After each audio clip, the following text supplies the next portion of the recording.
Bonjour à tous et bienvenue pour ce tutoriel de Blender France consacré à la création de routes dans Blender et plus particulièrement à la création de tronçons ou de portions de route pour les exporter ensuite dans un moteur de jeu pour créer un jeu vidéo. Alors c'est une demande qui a été formulée par un membre du forum qui crée actuellement un jeu de course avec Blender et il voulait des précisions sur comment créer des routes dans Blender pour pouvoir ensuite les utiliser dans son moteur de jeu et dans son jeu vidéo.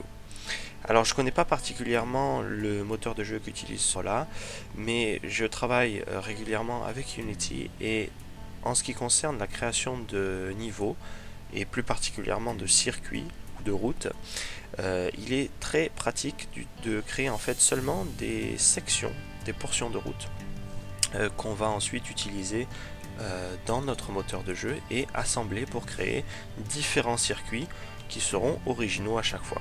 Donc je vais peut-être préciser un petit peu de quoi je parle. Je vais afficher les touches que je presse donc rapidement, comme ça vous pouvez éventuellement suivre mes manipulations si je vais un petit peu vite. Voilà qui est fait, je vais l'activer, voilà. Donc je me trouve ici dans Blender, c'est la version 2.70, donc c'est la dernière version en date. Et je vais vous expliquer un petit peu rapidement comment nous allons procéder. Donc pour créer un circuit, en fait, on va créer différentes portions de route qu'on va pouvoir ensuite combiner, c'est ce que je disais juste avant. C'est-à-dire qu'on va créer voilà, une portion de route qui va peut-être être droite, voilà, qui sera l'un des éléments principaux du circuit, puisqu'il y aura évidemment pas mal de sections droites. Et puis on va créer des sections de route qui seront plutôt en courbe, donc dans un sens et dans l'autre. Ça, ce sera pour les virages. Après, si vous voulez être un peu plus original, vous pouvez créer évidemment des sections de route qui seront plus comme ceci, ou au contraire qui auront plusieurs virages comme cela. Mais sachez simplement que, par exemple, cette section-là, elle peut très bien être combinée, en fait, être constituée de deux sections comme ceci dans un sens et dans l'autre. Voilà, donc je ne sais pas si c'est très clair, mais en tout cas, on va essayer de créer des éléments de base du circuit et qui vont ensuite être combinés pour créer le circuit que vous souhaitez. Alors on va travailler avec des plans, non pas parce que c'est plus facile ou parce que j'aime ce qui est plat, mais parce que de toute façon après vous pourrez ajouter de l'épaisseur sans problème à vos routes si vous le souhaitez. Donc on va commencer par la section droite puisque c'est la plus facile à réaliser. Donc on va se mettre en vue du haut et on va créer tout simplement un plan, donc un simple plan. Alors, il faut garder à l'esprit que pour que nos éléments, nos portions de route puissent se combiner, il faut qu'elles aient la même largeur. Donc ça, c'est à déterminer, c'est à vous de voir la largeur que vous souhaitez pour vos routes. Mais sachez que simplement que vous devez garder à l'esprit que si vous voulez qu'elles se combinent correctement entre elles et qu'elles soient facilement utilisables dans votre moteur de jeu, il faut qu'elles aient la même largeur dans Blender. Donc là, si vous regardez maintenant les dimensions de notre plan, vous voyez qu'il a 2 sur l'axe X et 2 sur l'axe Y. Alors ces valeurs là, c'est des valeurs qui sont exprimées en unités Blender, donc Blender Units en anglais. C'est pas du tout des mètres ou des pieds ou une unité quelconque, c'est vraiment des carreaux en fait. Une unité Blender, c'est juste un carreau de la grille, donc pour ça je vous conseille d'utiliser d'afficher la grille dans vos scènes pour vous permettre de mieux voir en quoi ça consiste. Donc là vous voyez que j'ai 2 carreaux en fait et c'est la largeur de ma route. Donc je vais peut-être créer une portion de route qui soit un peu plus grande, ça m'évitera d'en mettre 5000 quand je veux faire une ligne droite. Donc je vais peut-être prendre par exemple le double de longueur que de largeur, donc voilà, c'est déjà une belle portion. Alors après la largeur, je pense pas que ce soit un gros problème en soi parce que d'abord vous pouvez la modifier à loisir et ensuite vous pouvez, j'imagine que dans le moteur de jeu vous pouvez aussi modifier l'échelle de vos modèles, donc c'est pas gênant. Donc voilà notre portion de route droite, ça n'a rien d'extraordinaire. Après ce qui va vraiment faire donner le caractère à votre jeu, ça va être les textures. Vous pouvez en créer plusieurs, par exemple une avec une texture de ligne d'arrivée par exemple, ou des saletés sur la route, ou enfin voilà, ça c'est vraiment à vous de voir, mais sachez que d'un point de vue strictement de la 3D, eh bien, une route droite, ben, c'est ça. Après, si vous voulez, vous pouvez bien entendu lui donner de l'épaisseur en l'extrudant, voilà, tout simplement comme ceci, hein, ou alors en utilisant le modifieur Solidify, mais bon, moi je préfère extruder parce que c'est plus pratique. Voilà, donc voilà notre première portion de droite, enfin de ligne droite, et nous allons maintenant créer une portion courbe. Alors pour la portion courbe, ce que je fais, c'est qu'on pourrait suivre à peu près la même méthode et ensuite essayer de déplacer des points en ajoutant des edge loops. Le problème, c'est que ça risque d'être très long et pas donner un très bon résultat. Donc du coup, ce qu'on va faire, c'est qu'on va créer un autre objet, on va créer un cylindre. Et ce cylindre, je vais vous montrer les options de création. Je veux qu'il n'ait pas de fermeture, donc vous voyez qu'ici on voit à travers. Donc pas de fermeture, donc dans Cap Field Type, vous mettez Nothing. Et j'ai choisi ici par exemple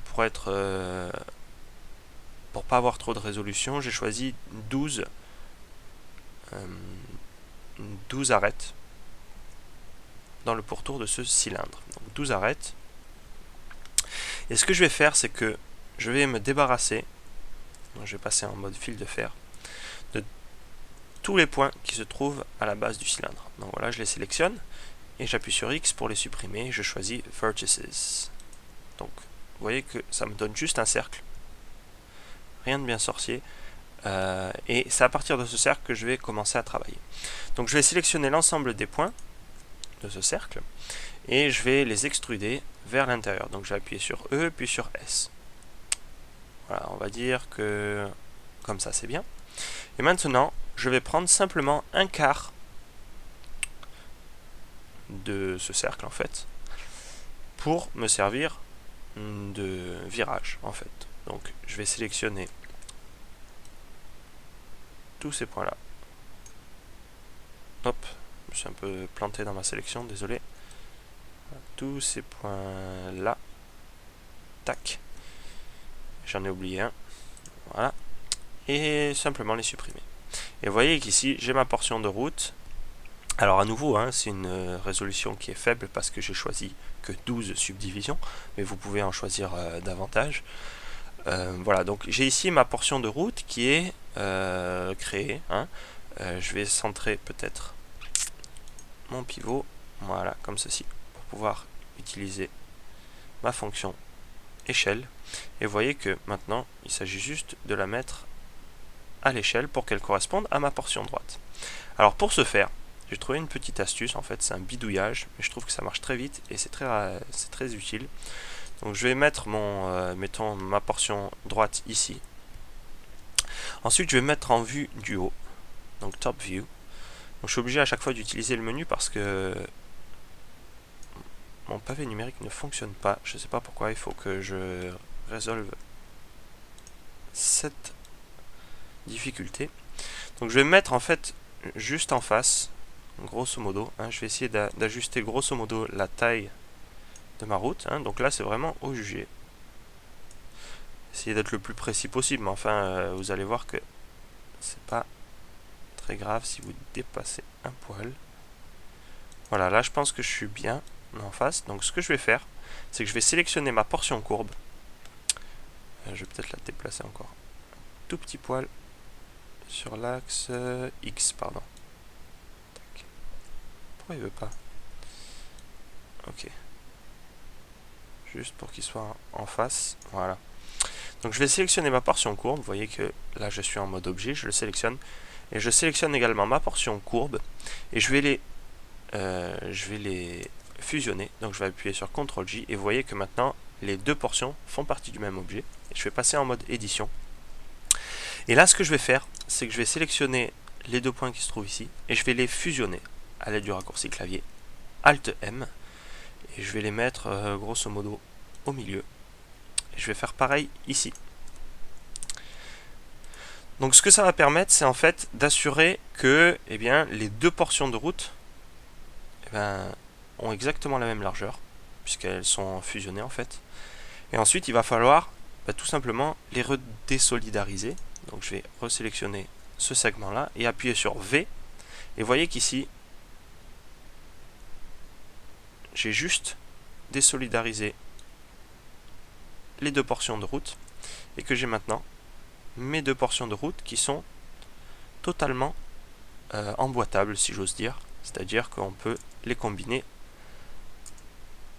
à loisir.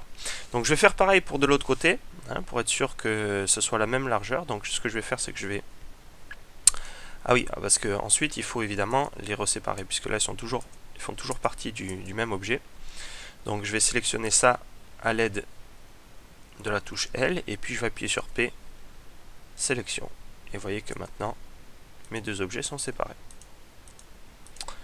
Ok, donc je vais dupliquer cette portion de route, la déplacer, la faire pivoter de 90 degrés, tac, et aller la mettre de l'autre côté pour répéter exactement la même manipulation. C'est-à-dire la mettre grosso modo en face. Alors là, on devrait être pas trop mal. Voilà. Tac. Ça m'a l'air pas mal.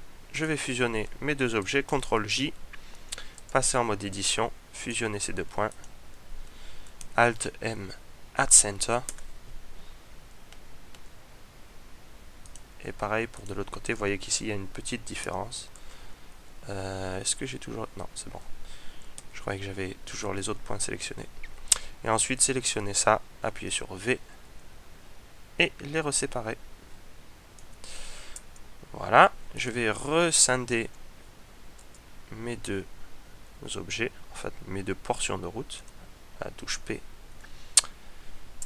Et voilà, nous avons maintenant notre tournant, notre virage, qui est exploitable. Alors, je vous cache pas que pour créer le virage dans l'autre sens, il suffit de le retourner, donc ça c'est très facile. Voilà. Après pour les textures, eh bien, je vous conseille, ça va être très facile en fait. Il suffit de projeter vos segments de route directement. Donc je vais peut-être vous montrer un exemple sur, par exemple sur le droit. Bon, ça va être assez basique. Donc vous vous mettez ici, vous vous mettez en vue du haut, top view, et ensuite vous sélectionnez tous les points, vous faites U, project from view, et là vous l'agrandissez de manière à avoir le maximum de détails. Et ensuite, il suffit d'exporter vos UV dans GIMP ou Photoshop pour peindre vos textures. Et vous pouvez utiliser plusieurs textures différentes pour différents segments droits, différents segments courbes, etc. Voilà, alors c'est un tutoriel qui est assez court. J'espère qu'il vous aura en tout cas donné quelques éléments pour créer vos portions de route. Vous pouvez également utiliser d'autres techniques pour créer vos routes. Par exemple, si vous avez ici un segment droit qui est un peu plus petit, vous pouvez utiliser également les modifieurs. Donc je vais peut-être vous montrer très rapidement en quoi ça consiste. Donc vous utilisez, alors je vais cacher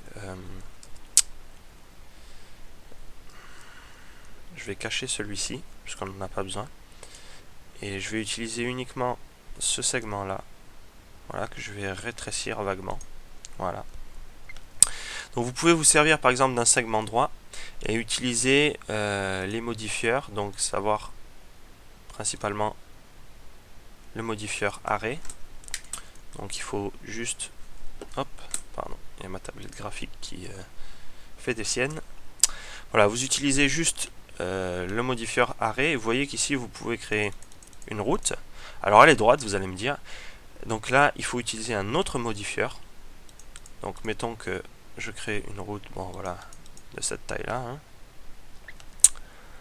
Et ensuite, vous allez pouvoir, avec une courbe, donc je vais créer, tac, je vais créer une courbe, donc vous allez dans Curve, puis Bezier Curve, et là vous allez ajuster votre courbe de manière à donner forme à votre route. Alors je sais pas du tout quelle forme je peux lui donner. Je vais faire, mettons, un genre de virage comme ça.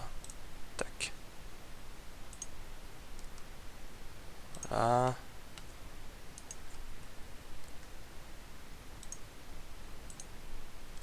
Voilà, on va dire que ça c'est notre route. Donc on va se servir en fait de la courbe pour donner forme à notre route, et pour ça on va cliquer sur notre route, ajouter un modifieur curve, et on va sélectionner celle-ci.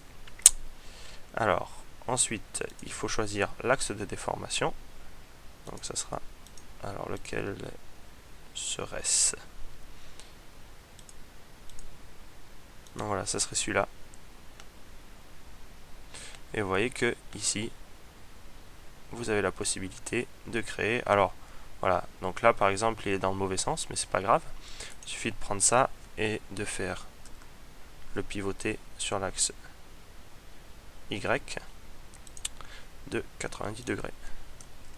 Tac, et voilà ma route qui est créée. Ouais, simplement. Mais l'ennui de cette méthode, c'est que vous allez être obligé d'exporter votre route directement comme un seul objet, et donc c'est pas très facile.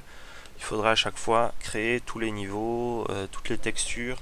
Donc c'est pas une méthode qui est facile, mais enfin si ça peut vous aider par exemple à créer des éléments pour votre route à l'aide des courbes, c'est vrai que c'est assez intuitif. Donc voilà, je voulais vous montrer cette méthode aussi. Ça vous permet de créer des courbes, et vous pouvez naturellement, je vais vous montrer encore un autre truc, vous pouvez naturellement vous servir de ça pour créer par exemple des loopings. Voilà, vous pouvez vraiment vous servir de ça pour créer des routes en hauteur. Voilà, donc c'est assez facile. Donc là, pareil, hein, vous pouvez créer toutes sortes de routes, mais de manière un peu plus intuitive, et vous pouvez ensuite créer des tronçons qui sont combinables, enfin je sais pas si le terme existe, que vous pouvez combiner tout simplement entre eux. Voilà, donc voilà qui conclut ce tutoriel. J'espère que ça vous aura aidé un petit peu à créer vos propres circuits. Un petit mot quand même pour Rach qui m'a demandé ce tutoriel. Si jamais il y a encore des questions ou si tu as besoin d'aide, n'hésite pas à poster tes questions sur le forum et je serai ravi d'y répondre. Voilà, je vous dis à très bientôt et bon blend à tous.